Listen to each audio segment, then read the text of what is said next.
Mesdames, Messieurs, bonjour et toutes nos excuses pour le retard accusé dans le démarrage de cette édition. Voici les titres de ce journal.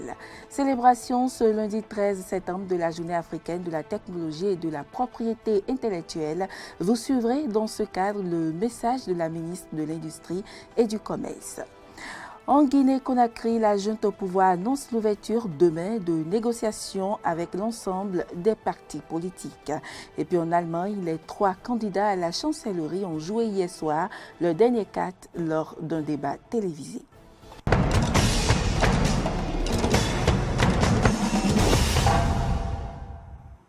Bienvenue à toutes et à tous. Le 13 septembre de chaque année, date anniversaire de sa création, l'Organisation africaine de la propriété intellectuelle OAPI célèbre la Journée africaine de la technologie et de la propriété intellectuelle. Dans ce cadre, la ministre de l'Industrie et du Commerce, Shadia Alimatou Assouma, a délivré un message que je vous invite à suivre.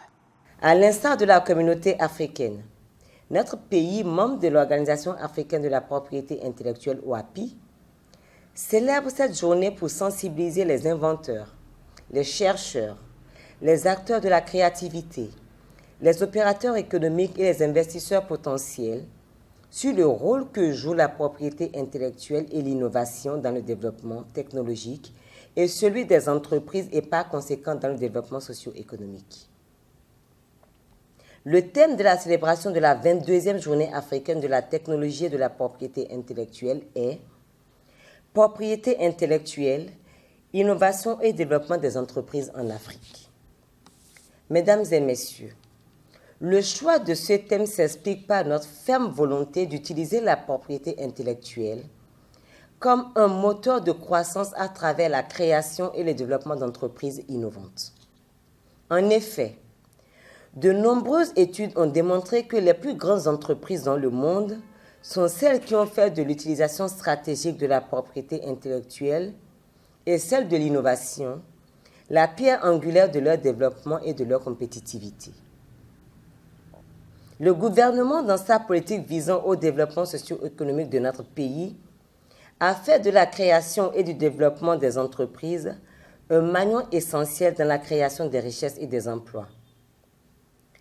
C'est pour cela, il ne ménage aucun effort à l'effet d'encourager et d'accompagner toute initiative publique ou privée dont le but est la création et le développement d'entreprises par l'utilisation stratégique et efficace de la propriété intellectuelle.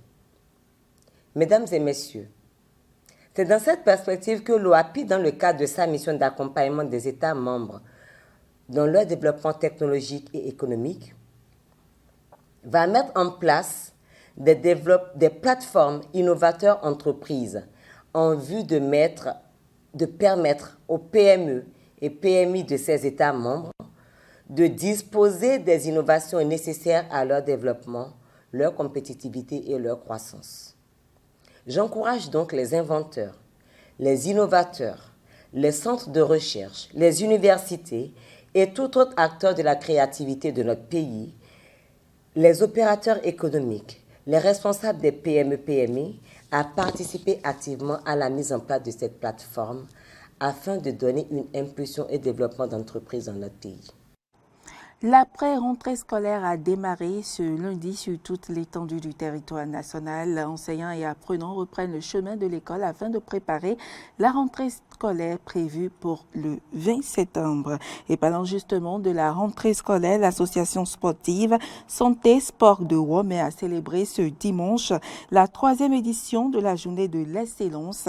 47 meilleurs élèves de la localité ont reçu des kits scolaires. Le geste vise à encourager l'excellence en milieu scolaire. Vous aurez plus de détails sur cette cérémonie dans nos prochaines éditions.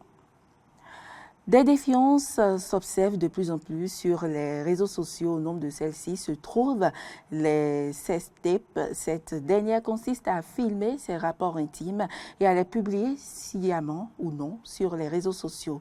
Des actes qui ne sont pas sans conséquences sur les victimes, souvent les jeunes filles. Quelles peuvent être les raisons de cette pratique malsaine? Nous avons posé la question à Serge Defodi, spécialiste des questions de la jeunesse et sexuelle, et Adam Tienotin, il est communicateur. On les écoute. Il filme ces moments intimes. Selon lui, c'est pour se remémorer de ces beaux moments passés ensemble. Il y a des vidéos qui se retrouvent justement sur la place publique par mauvaise manipulation.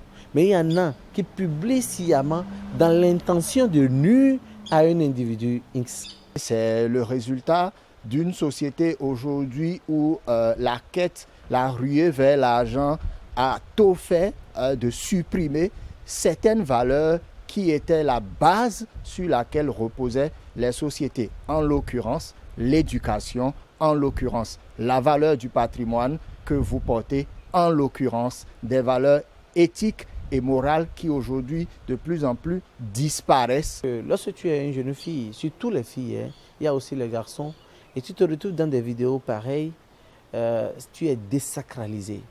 Cette désacralisation amène tes parents, tes proches, à étendre un regard accusateur à ton endroit. Et lorsque ça se passe comme ça, et tu n'es pas préparé pour affronter, ça amène des gens dans la dépression, d'autres vers les suicides. Et d'autres n'arrivent plus jamais à se remettre dans la vie. Tout ce que nous faisons, surtout sur les réseaux sociaux, tout ce que nous faisons aujourd'hui peut être retourné contre nous des années beaucoup plus tard, lorsque nous n'allons même plus nous rappeler de ça. Lorsque vous avez de noms bizarres, ce que vous faites sur les réseaux sociaux, tout reste et tout vous rattrapera tôt ou tard. Je pense qu'ils seront désormais punis sévèrement par la loi. Mais moi, je propose, au-delà de cette punition qui se limiterait aujourd'hui à des peines de prison et des amendes financières, qu'on aille aussi vers des sanctions exhaustives, des sanctions qui rappellent aux familles dont viennent ces individus qu'ils ont aussi une valeur, qu'ils ont aussi une responsabilité sociétale vis-à-vis de l'éducation de ces enfants. L'actualité sur le continent à présent en Guinée-Conakry, la junte au pouvoir annonce l'ouverture de négociations avec l'ensemble des partis politiques. Les concertations vont démarrer demain mardi, plus d'une semaine après le coup d'État contre le président Alpha Condé. Les militaires appuyés par une large partie de la population ont interdit toute manifestation. Au reportage. Après avoir pris le pouvoir par la force le 5 septembre, le temps est désormais aux négociations pour la junte militaire. Ce dimanche, les putschistes ont annoncé une série de rencontres avec les partis politiques ainsi qu'avec la société civile. Objectif, fixer des bases de la transition vers un nouveau gouvernement. De son côté, l'éternel opposant à l'ancien président Alpha Condé estime que la junte a bien agi. Cellou Dalein Diallo espère que la Guinée ne recevra pas de sanctions économiques de la part des instances africaines. Pour le moment, on a juste vu l'exposé des motifs du putsch. Il a dénoncé l'instrumentalisation de la justice, les dysfonctionnements des institutions et de l'administration, ce qui rejoint justement les préoccupations de l'opposition publique et de la société civile. Non, je ne serais pas favorable aux sanctions économiques. Comme je vous l'ai dit, d'abord, je trouve que c'était l'implication de l'armée pour mettre fin à un mandat illégal et illégitime. C'était pour moi une décision qui est bienvenue. Malgré le flou ambiant autour du futur de la Guinée, la population garde espoir d'un futur meilleur. Après plus de 10 ans sous la présidence d'Alpha Condé, les Guinéens souhaitent tourner la page. Pour une partie d'entre eux, les espoirs sont désormais fondés sur le colonel Doumbouya. Doumbouya, c'est espoir pour la Guinée. On le souhaite qu'il donne, qu'il fait tout, il donne la main à tous les Guinéens, qu'on travaille ensemble. Il est l'homme de la situation, car il a libéré le pays. Et je sais bien, après les discours tenus, nous devons faire en sorte que ces discours ne soient pas que des mots, mais que ça se matérialise en actes. Les putschistes eux-mêmes ont dit qu'ils ont des comptes à rendre pour le peuple. Ils ont estimé que le président destitué n'a pas pu relever le défi, l'attente du peuple. Donc pour eux, ils sont venus pour lutter contre la corruption. Nous les attendons pour l'employabilité des jeunes, surtout les jeunes, et pour lutter contre la malgouvernance, la justice surtout, rendre justice aux victimes politiques de 1958 jusque-là. Alpha Condé déchu est un modèle encore incertain pour l'avenir politique de la Guinée. Si aucune élection n'a pour le moment été annoncée, les putschistes ont promis un gouvernement d'union nationale. En Allemagne, les 3 candidats à la chancellerie ont joué hier soir leur dernière carte lors d'un débat télévisé, un scrutin historique prévu pour le 26 septembre qui va marquer le départ d'Angela Merkel après 16 années à la tête du pouvoir. Kanzlerin oder als Kanzler. Annalena Baerbock, Armin Laschet, Olaf Scholz, de nouveau dans l'arène. Les candidats à la chancellerie se sont confrontés pour ce deuxième débat télévisé. 1h30 de discussion sans détour. Pour l'héritier d'Angela Merkel, l'impopulaire Armin Laschet, un seul défi, inverser la courbe des sondages. Le conservateur s'en est pris au favori, le social-démocrate Olaf Scholz, avec pour angle d'attaque une récente perquisition à son ministère des Finances. C'est un miracle que même dans ce cas, lorsqu'un bureau du procureur vient dans votre ministère et enquête, vous puissiez continuer à vous blanchir de vos actes. Je vais vous dire que si mon ministre des Finances travaillait comme vous le faites, nous aurions un grave problème. Il n'y a pas eu d'enquête au ministère fédéral des Finances, ça n'est pas le cas. Le parquet d'Osnabrück a des questions dans le cadre d'une enquête contre ce ministère ou contre le ministère de la Justice. Vous avez délibérément créé cette fausse impression. Face aux conservateurs, un Olaf Scholz droit dans ses bottes. L'important pour le social-démocrate, éviter toute erreur qui pourrait lui être fatale. Face au pic d'Armin Laschet, le candidat était tenu de clarifier ses positions. Même si vous vous retrouviez en deuxième position, vous formeriez une coalition avec Die Linke, le parti d'extrême gauche. Et c'est pourquoi les électeurs ne vous croiront que si vous affichez clairement votre position vis-à-vis d'un parti qui veut abolir l'Office pour la protection de la Constitution, qui veut sortir de l'OTAN, même s'ils admettent sur le papier que oui, ils sont peut-être favorables à une OTAN reformée. Vous devez être clair, parce que les électeurs ne veulent pas de l'extrême gauche dans un gouvernement fédéral. Celui qui veut gouverner en Allemagne doit avoir des positions claires et s'engager dans la coopération transatlantique. Il doit affirmer clairement que l'OTAN est indispensable à notre sécurité et que nous devons remplir nos obligations au sein de l'Alliance. Il doit s'engager clairement en faveur d'une Union européenne forte et souveraine.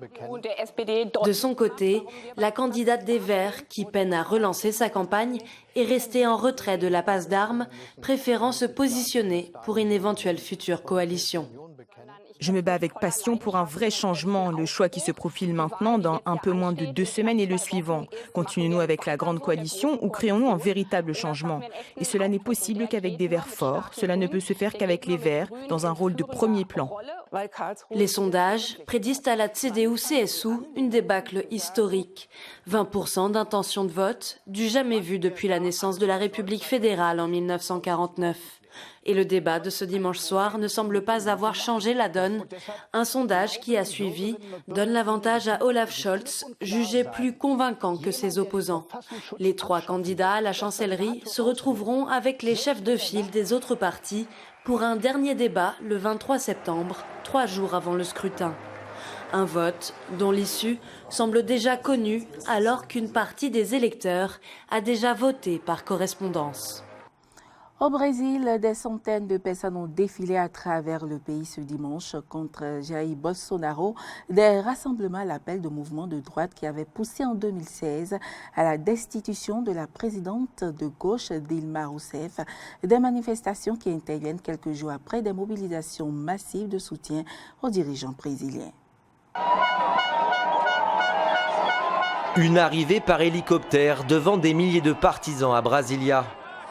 La fête nationale brésilienne s'est transformée en démonstration de force pour le président Jair Bolsonaro. Quelques heures plus tard, il se rend à Sao Paulo où il est attendu par plusieurs dizaines de milliers de supporters. Haranguant la foule, Jair Bolsonaro remet une nouvelle fois en cause le processus électoral et prévient ses opposants. Nous voulons des élections propres, vérifiables et un comptage public des votes.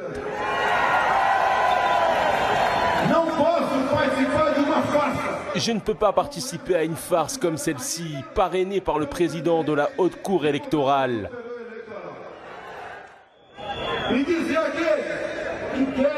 Et de dire à ceux qui veulent me rendre inéligible, seul Dieu me fera sortir.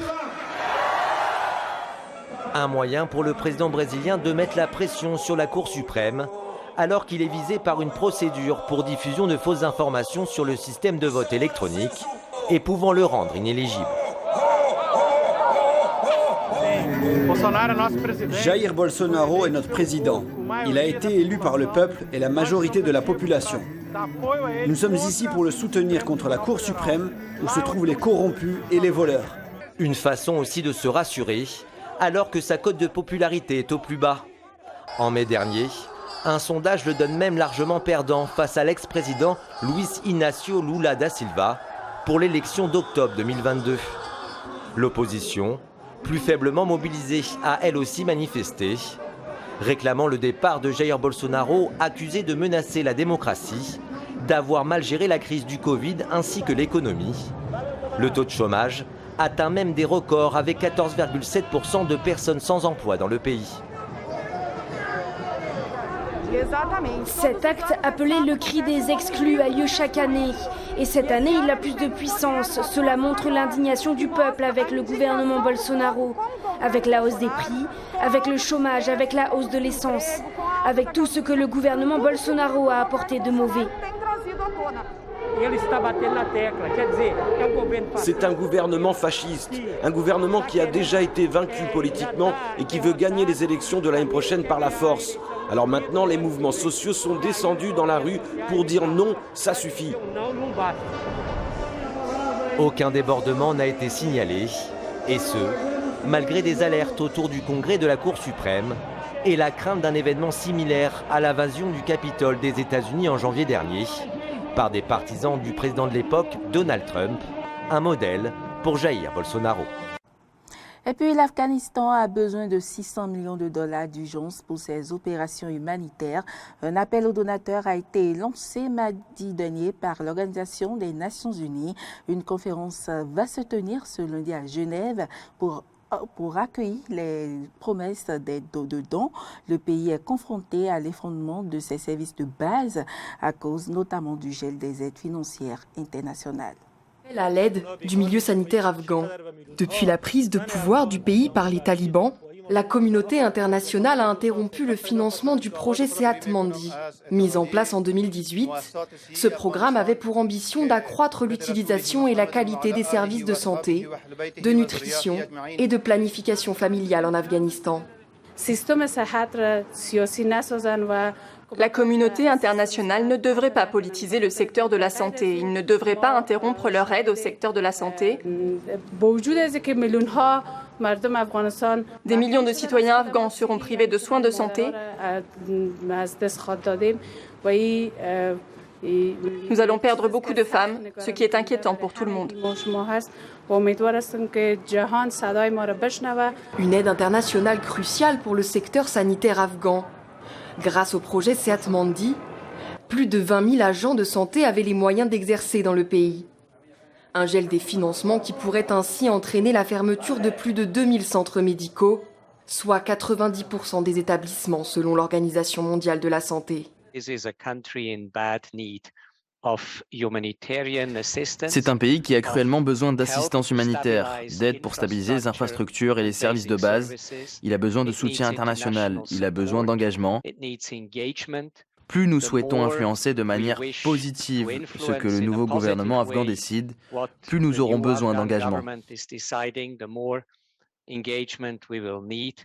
En 2020, plus de 30 millions d'adultes afghans et 1,5 million d'enfants ont bénéficié des services de santé fournis dans le cadre du projet Sehat Mandi. Ils sont désormais privés de soins médicaux, et ce, pour une durée indéterminée.